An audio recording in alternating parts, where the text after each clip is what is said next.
Hey everybody, welcome to From the Hangar podcast. This is our 17th episode going, I guess we're about to end September. So I think actually by this time this thing airs, it will be fall.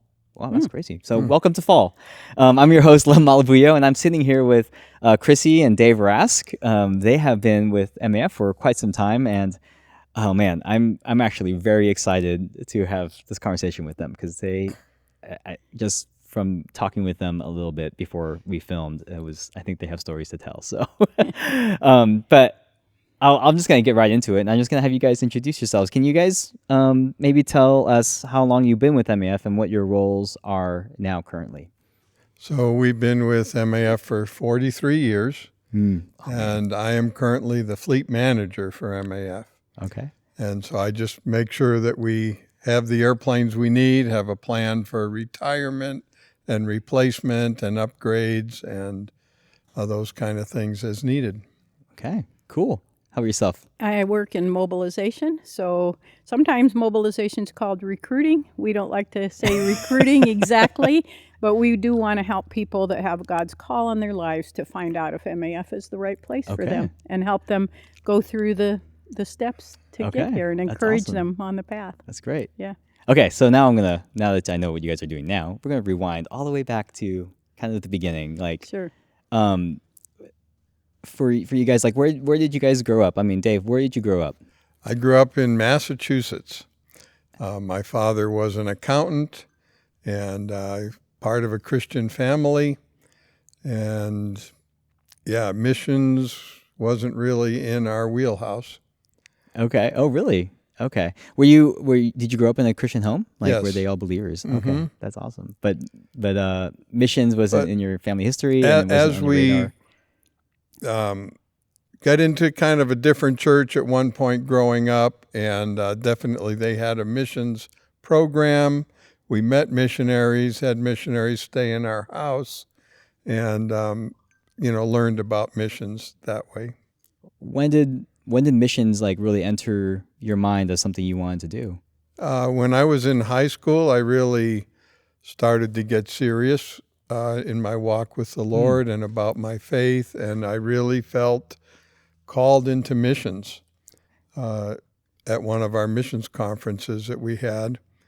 And at the time, most people that were missionaries that I was aware of were church planters or Bible translators, and I could not imagine myself doing either of those roles. Definitely not in my wheelhouse.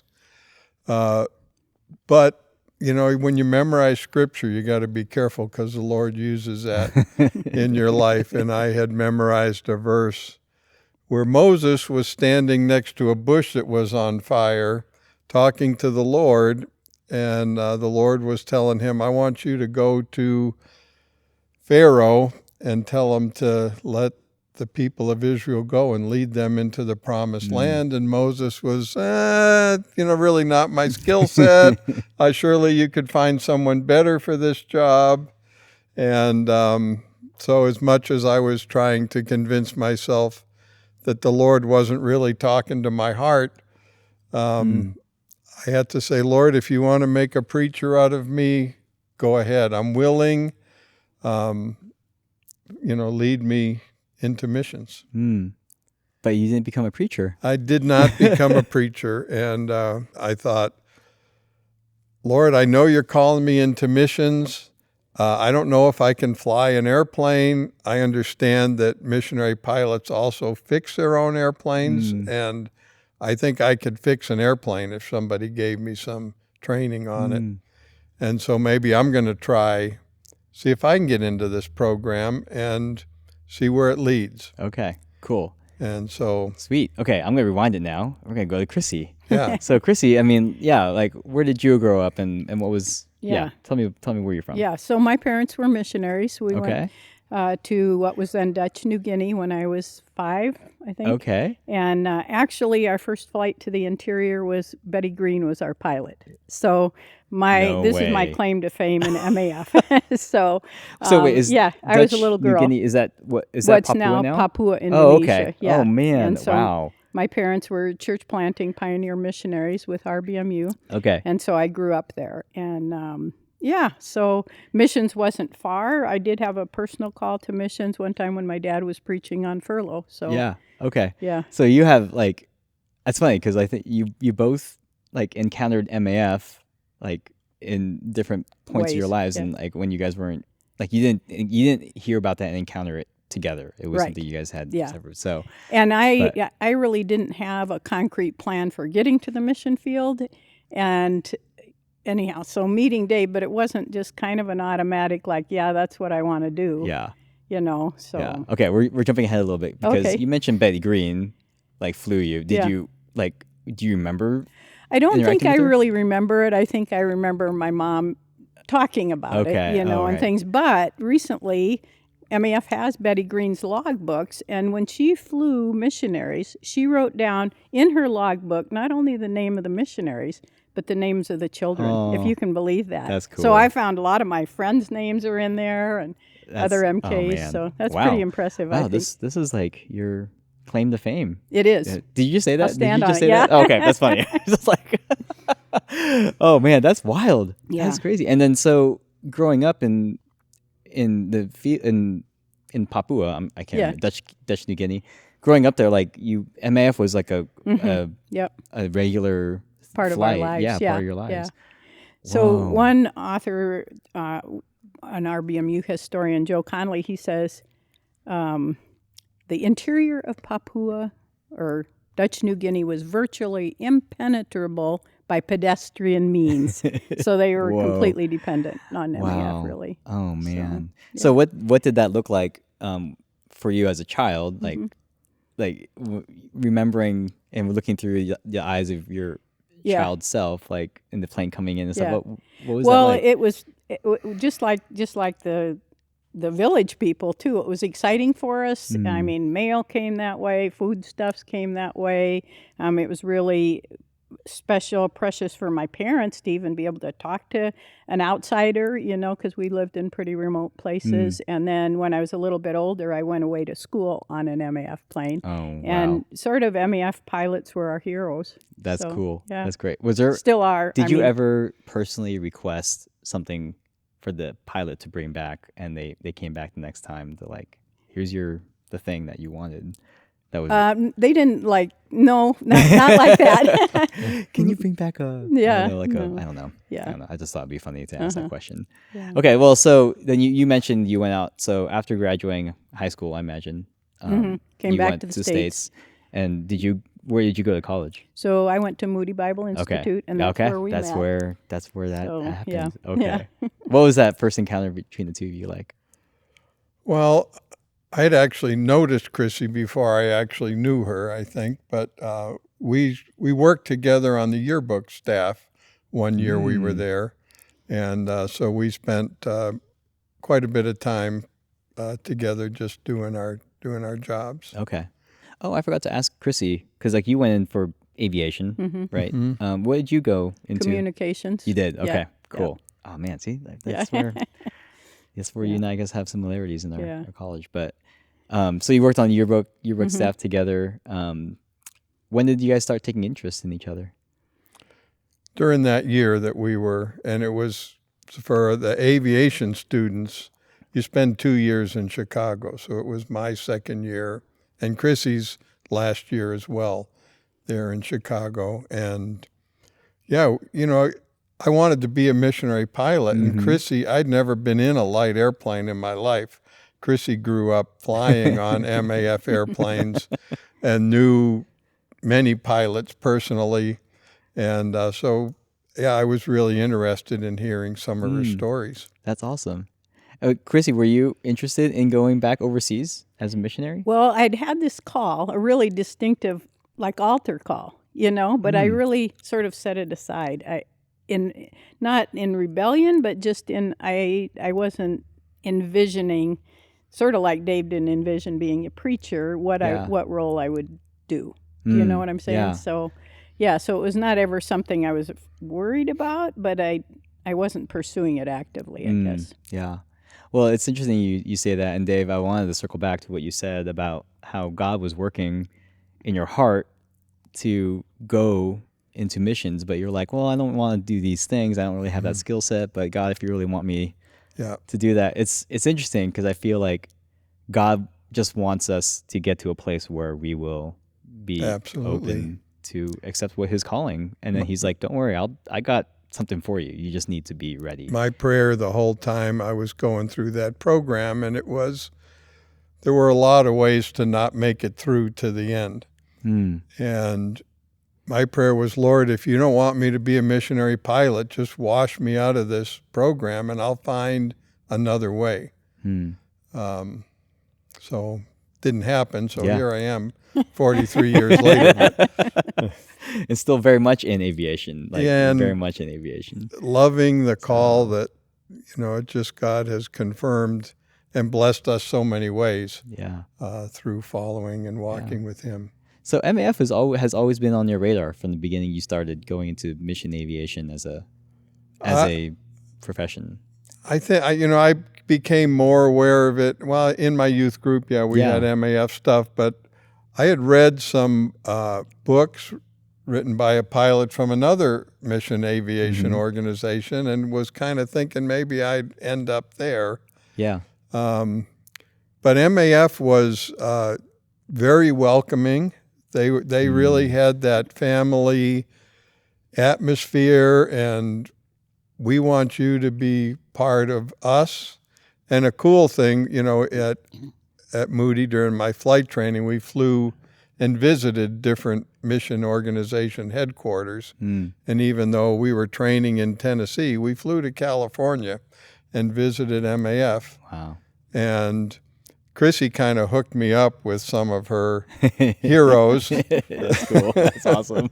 Uncle Clell. And, it just was to get to know some of those guys a little better. They were just so real and so welcoming that it steered my thoughts that way. And hearing Crissie's stories about flying in Papua was like, man, I would love to do that and be part of that. That's cool. That's awesome. And for Crissie, you, as you guys, I guess, started becoming serious and everything, and he was well on this road to becoming a missionary pilot. Like, were you on board from the get-go, or was that something that you guys had to work through? We had to work through it. Oh man, I started asking that question, and I'm like, oh man, okay, let's. No, I just have not always been a person that goes easily down the right path. I mean, not extreme, but just like I think of Saul kicking against the goads. It says in Acts, and sometimes at turns where God's directing us, a lot of times He's had to really convict me in order for me to be willing for the next thing, and usually it's through His Word. Okay.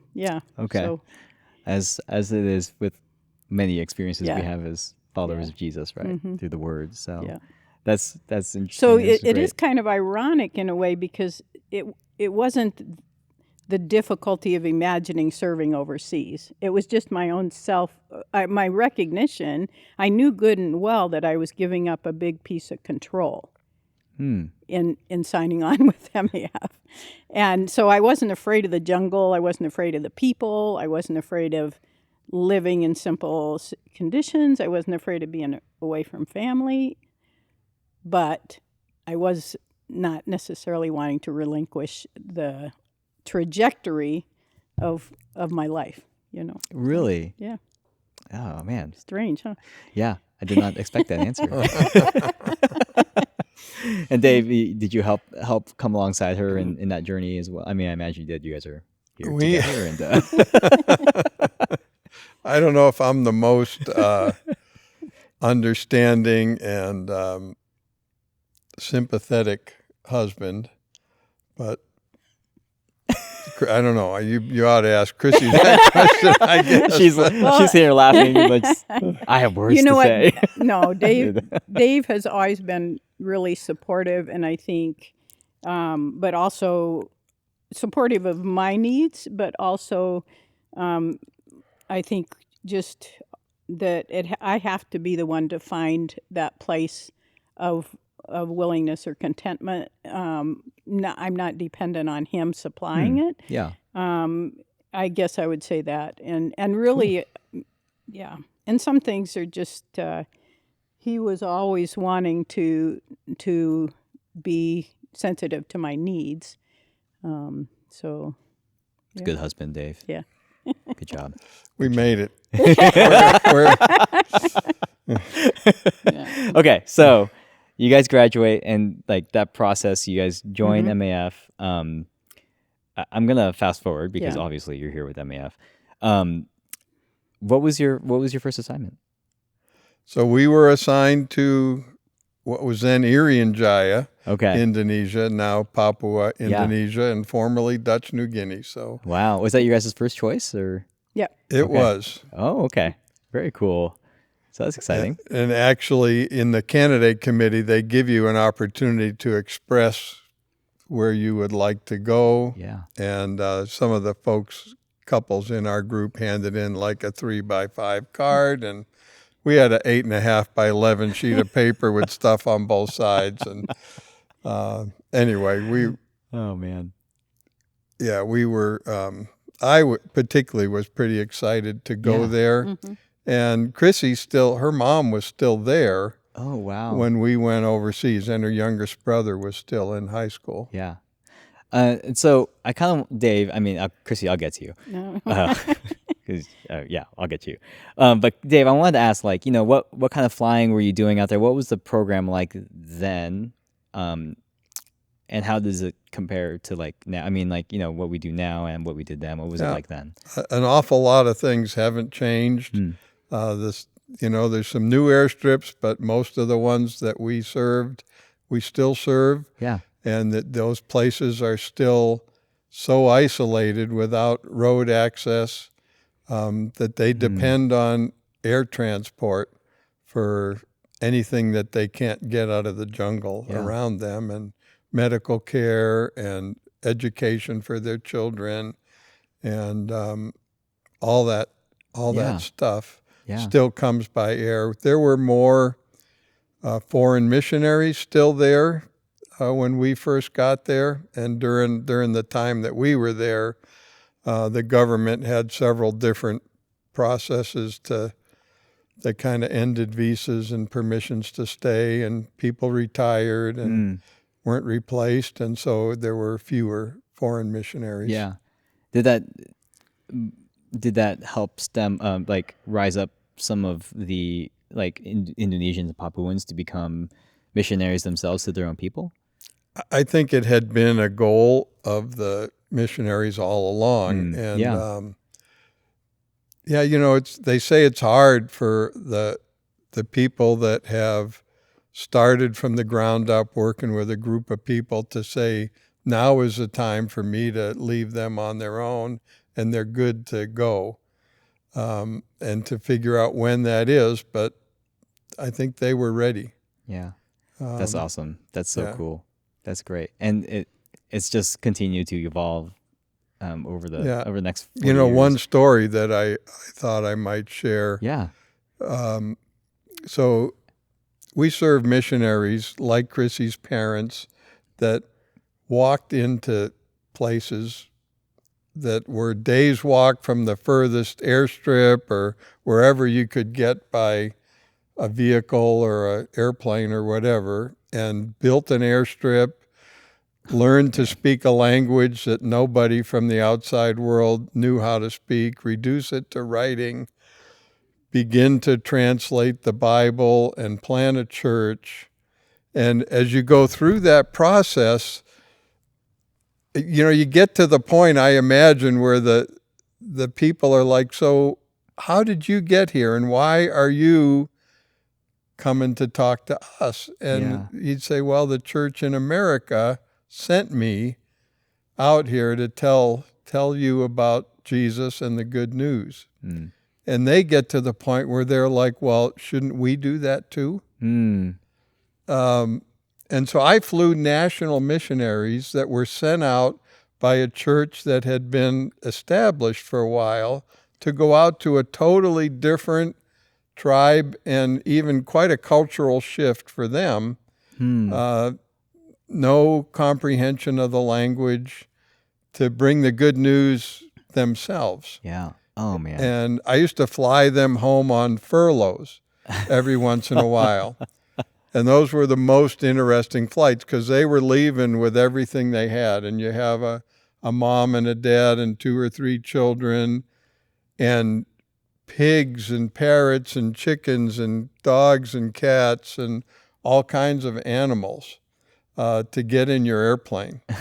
And that it was kind of interesting loading them up. Yeah. But, when we got them to their destination, the whole community was there to welcome them home. That's awesome. And they're just So very cool. exciting thing to be a part of. And it just shows you just how natural it is for us as Christians to want to tell people about Jesus. Yeah. Like, this amazing person who did this incredible thing for us, and how can we not let people know about it? And it starts with one couple that's willing to go, and a church grows from that. Yeah. And then they spread out to other areas, and it's amazing. Yeah. It's all, it shows you just the power of God, really, that he can do something like that. So, okay. Crissie, so I want to get to you because, Dave mentioned that your mom was still there when you guys started. Your story as I'm going to say a third culture kid because I know that's the new term these days, right? So you grew up as a third culture kid, and the story of your father has been told in many ways, and it's in great books. Lords of the Earth, guys, if you haven't read this book by Don Richardson, it's called Lords of the Earth. It's this really well-known book. Crissie's father is Phil Masters, and he was killed in reaching the Yali people. That story has been told, and I'm not trying to skip it because I don't want to talk about it, but we could be here. I think I even said in the notes, I could be here probably with you guys for a week, and we can just tell stories for a week straight right here. And that wouldn't make for a great podcast episode. So so anyway, I wanted to ask you what it was like to go back to Irian Jaya as an adult, as a missionary, and that dynamic. What was that like after not being there for a couple 10 years. 10 years, yeah.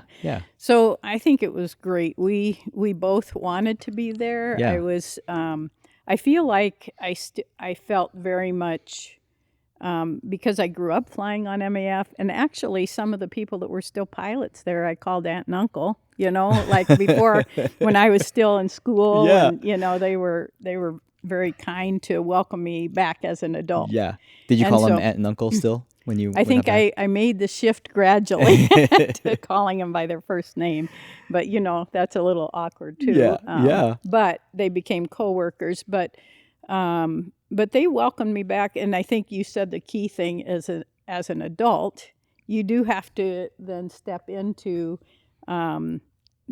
being responsible, not being taken care of. Yes. And sometimes I think it was a little bit difficult to navigate that a little bit, but there are many more blessings than concerns. And I felt I felt like I had a lot of advantages of just being comfortable there. I did have to go and went to language school with Dave and everything because I'd never properly learned Indonesian. And but I think it meant something to the people in some of the areas that my family was known, that we would come back, that I would come back and bring a pilot, that little feather in my hat. It's always from somebody else I get credit, but no.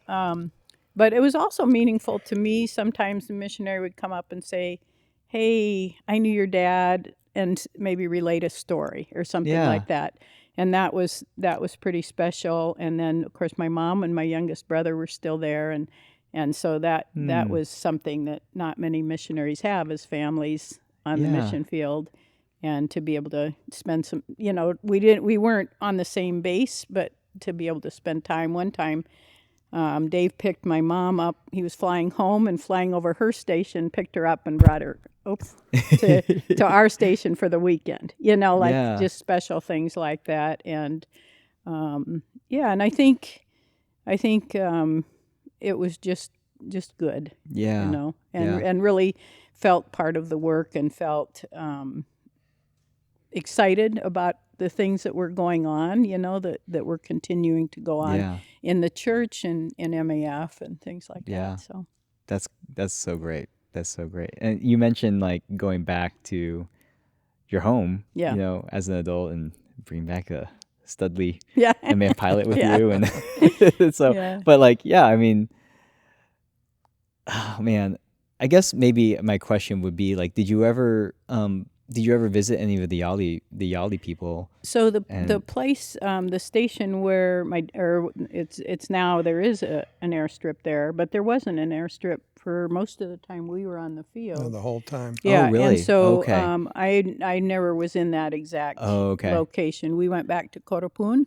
which was the station that my parents had established, and for visits and for different things. And so that was pretty Okay. special, and even to take our boys back there and Yeah.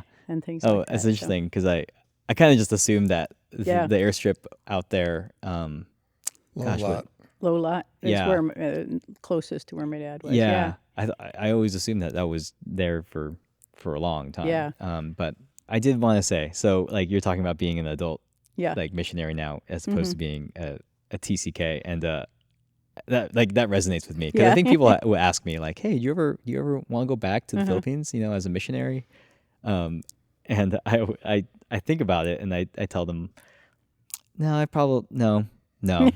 Like it's Yeah. great being a TCK out there because it's super fun and Yeah. like it's an adventure and like all these it's just great. Like the whole thing growing up overseas was phenomenal. But I also observed that there was some stressful times for my parents, Yeah. and it was a lot of work, and I talked to them even more recently, and they're like, yeah, I mean, support, like sometimes you just didn't even know if support was going to come Yeah. in that month, kind of thing. Yeah. And looking back, I'm like, oh, that's why we had only rice and Yeah. boiled eggs crushed in them for dinners or Yeah. something like that, like a super simple meal. Because like I was a middle school boy that like would eat anything and it was Yeah. all delicious. But you look back on that now, it's like, oh, that was a really simple meal. Yeah.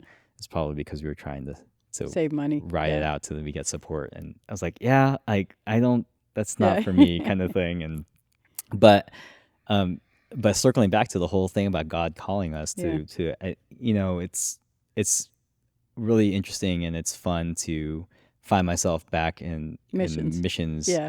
And not necessarily in a way that's like I'm a full-time overseas missionary, but God had called me into a different type of work, Yeah. and here I am like doing that. And I think that's just like really encouraging to hear that from almost pretty much everybody who's a part of MAF or any missions organization. It's like, God calls us to this, and it's comforting. And I think we definitely felt every place that we were based. So we moved around a bit, not too much, but every mission station or missionary group that we served, we really felt part of their work. I mean, they embraced us, and we could see the obvious need for what was happening. And I was thinking about the cataract surgery. Yeah. I wanted to ask you guys, like, tell me. I mean, Dave told the story already, but I was like, tell me some stories, like a couple stories or something about your time out there in Papua. The cataract surgery stuff was one of the coolest things I got to do. We lived on a station where there was a mission hospital up in the mountains, and one of the doctors had gone to India and learned how to do cataract surgery.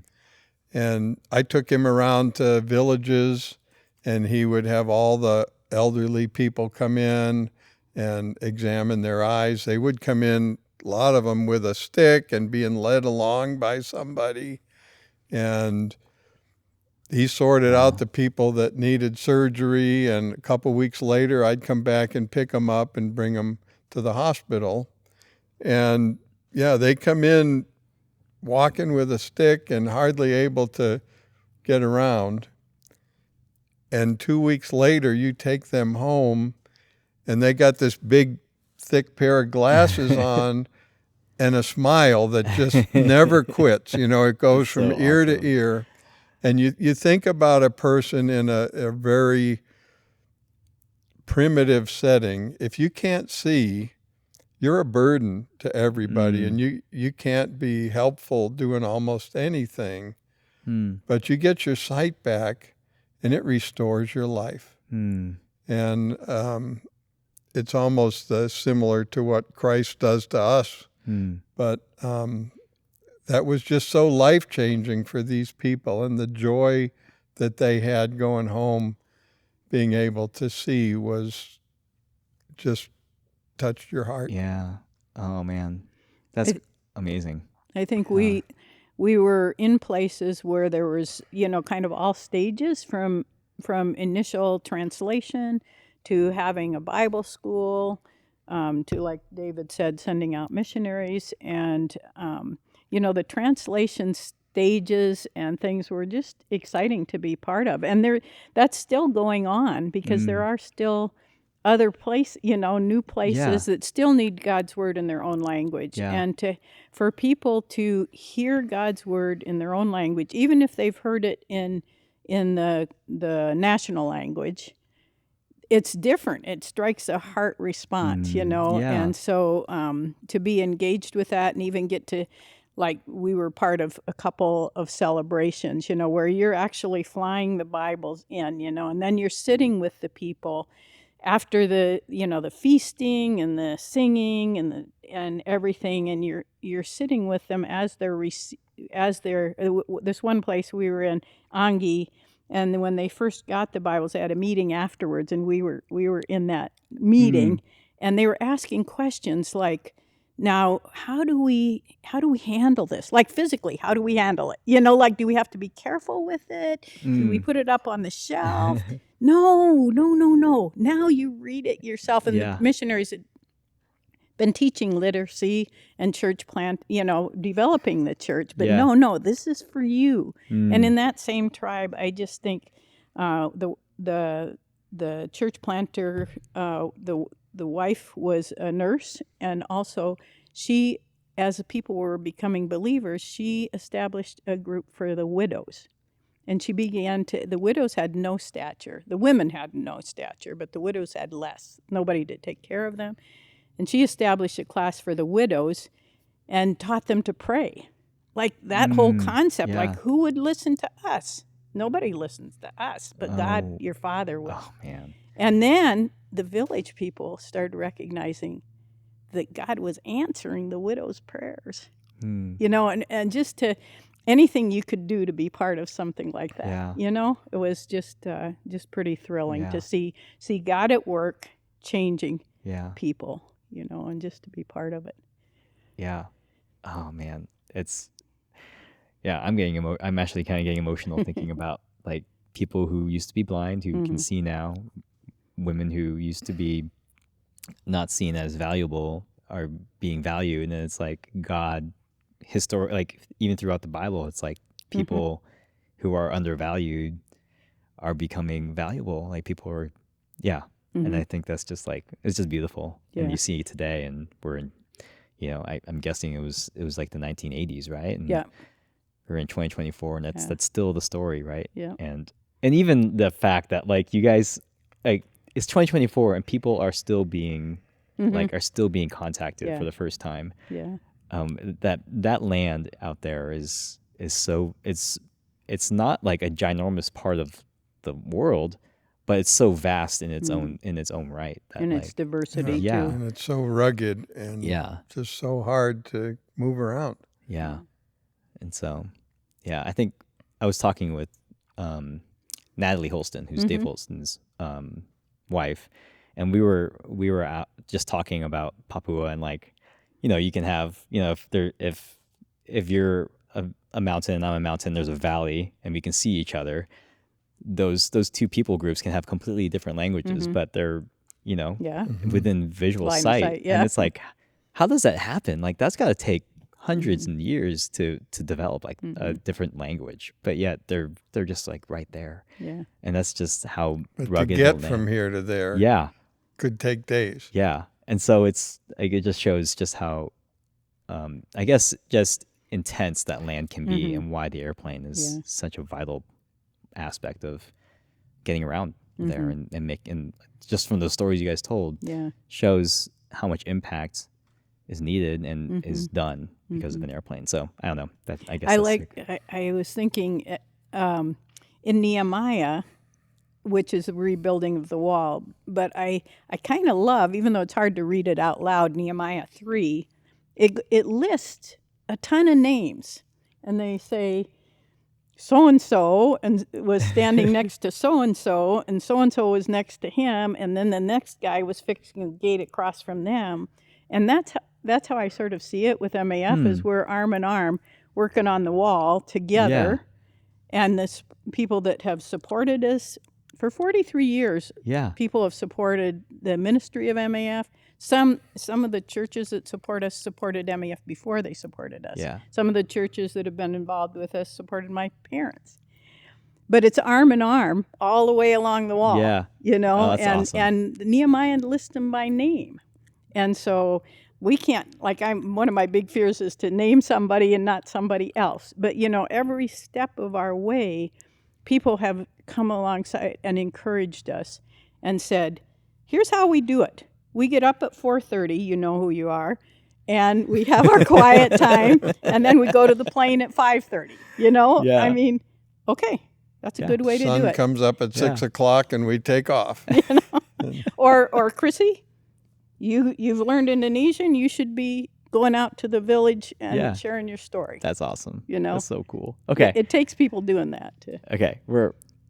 I love that. And I'm like, okay, I gotta shift this. I'm getting really carried away with conversation, and we're like almost 40 minutes in here. So, and we're only in Papua, or Irian Jaya. So how long did you guys spend out there? And then like you guys went back to the States to headquarters. So like how long and what was that? We were transition 16 years in Papua. Okay. Until 1999. And MAF asked if I would come and manage our safety department. And so we did. We kind of had maybe a practice that if MAF asked us to do something, we wanted to do it, and we did it. That was a hard one because we weren't sure we were quite ready to leave Papua, but we made that choice and came home. Okay.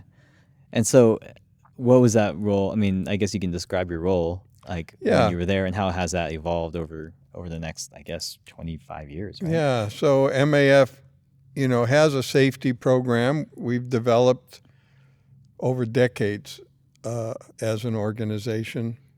And, it's an ongoing process, and you get in it somewhere along the way, and it just keeps getting better. We operate in very dangerous circumstances on very marginal airstrips in bad weather, terrain, and we need to take care of ourselves and monitor ourselves more than a regulator will, because they don't really monitor down to that level of how do you operate on an airstrip safely. And so it was really great to be part of that process.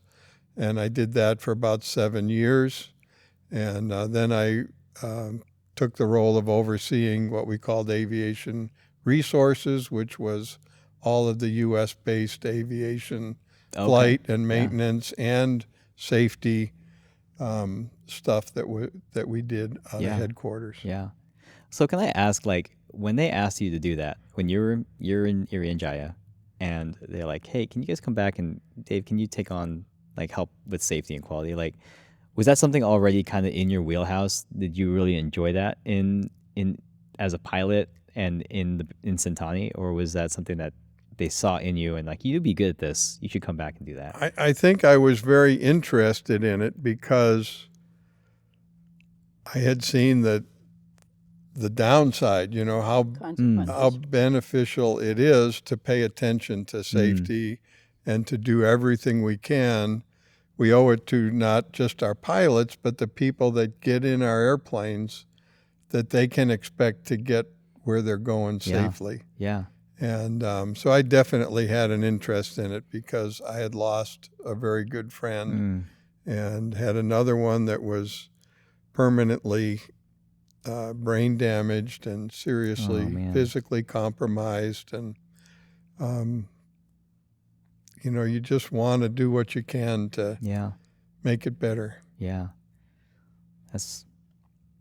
We're glad that you're here because it's kind of cool to see. I've only been here for 6 years, and it's seeing just how that has developed to what it is today from 6 years ago is incredible. So I can only imagine like how much you guys worked to do that. So that's awesome.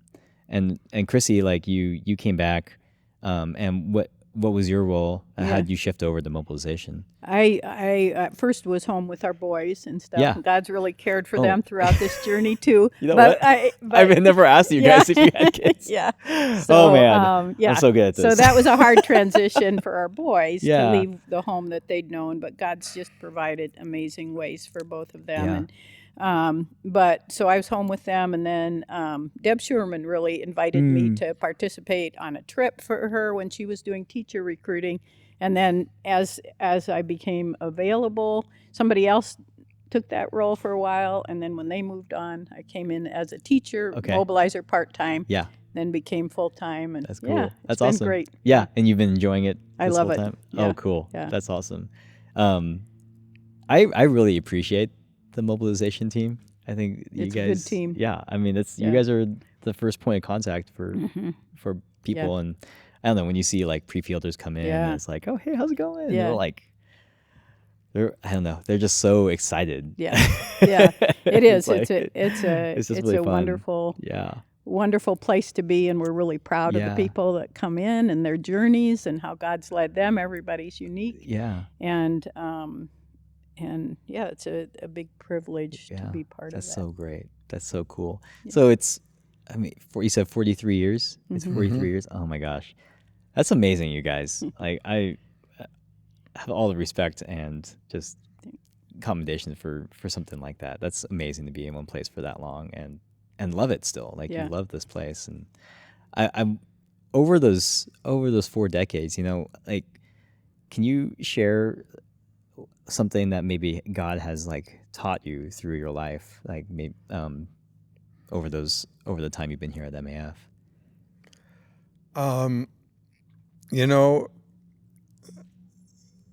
Looking back over the years, not that we haven't been through challenges and had hard times, but in high school, I felt the Lord saying, I want you to be a missionary. And following through with that to where I am today has been such a privilege to be a part of what God has been doing through MAF and in missions in Papua and around the world. I can't imagine a better way to spend a life. Wow. Oh, that's so great. I love that. And we have to say we've had great role models, people that have maybe not saying, I'm going to mentor you, but people who have lived out things that were like, oh, yeah, that'd be a good thing to follow, like to follow the way they follow Christ. Yeah. And so our moms both really supported and affirmed us, and just people throughout MAF that we're honored to follow along in their footsteps. Yeah. And just the verse that I mentioned to you from Psalm 79:13 is from generation to another, we will praise your name. And so that's what, we've seen that. Yeah. And there's challenges for every generation, but every generation we're praising the Lord's name, right? As we're passing, passing the baton. And yeah. Oh man, that's so cool. Yeah. Oh man, thanks guys. I appreciate it. Thank you. This has been wonderful. So, last thing, I want to make sure I open up this time to like, if there's anything else you guys want to talk about that like I did not ask questions about or anything, like, because it's been there's only so much I can ask in this amount of time. Yeah. But you guys have such an illustrious career here at MAF. I want to make sure that I honor what you guys want to say or talk about or anything like that. So there's a song. It's not a Christian song, but Yes, it says, I love regrets it. I've had a few, but then again, too few to mention. So I've had regrets of things I didn't do well enough or things I did I wish I didn't do. And yet God's grace and forgiveness is there, and our coworkers' grace and forgiveness. And so, you know, when you look back over it, there's times, there's things you have to work through that have been losses and heavy things that you've seen, things you can't understand. But then again, God's grace, you know. So I guess that's what I say is like, what a privilege, right, to experience that and to keep looking forward to what God's doing. And That's cool. That's great. Yeah, they I love that you said that, because it's the idea of like passing life lessons down to a generation before you or 2 generations before you to like help them through hard times and stuff like that. But thanks, you guys. Thank you. Appreciate Thank you. it. I was gonna do some of the lighthearted questions, but this is a great place to end. We've already spent more than a minute per year. almost. Oh man. So everyone, I hope this episode has been one that's been enjoyable for you to listen to. If you have any comments or thoughts, please leave that down at the comment section below, or you can email us at podcast@maf.org. If you want to watch more episodes, we have a website, maf.org/podcast, and you can watch more episodes there, or go to the YouTube channel. I think they're all there too. But Dave and Crissie, again, thanks. That was welcome. Thank you. awesome. And again, we could probably do a whole series, of your guys on here just talking and just sharing stories. And Thanks for your time. it's been Thank great. you. So thanks, guys. Until next time, enjoy entering fall, and happy fall.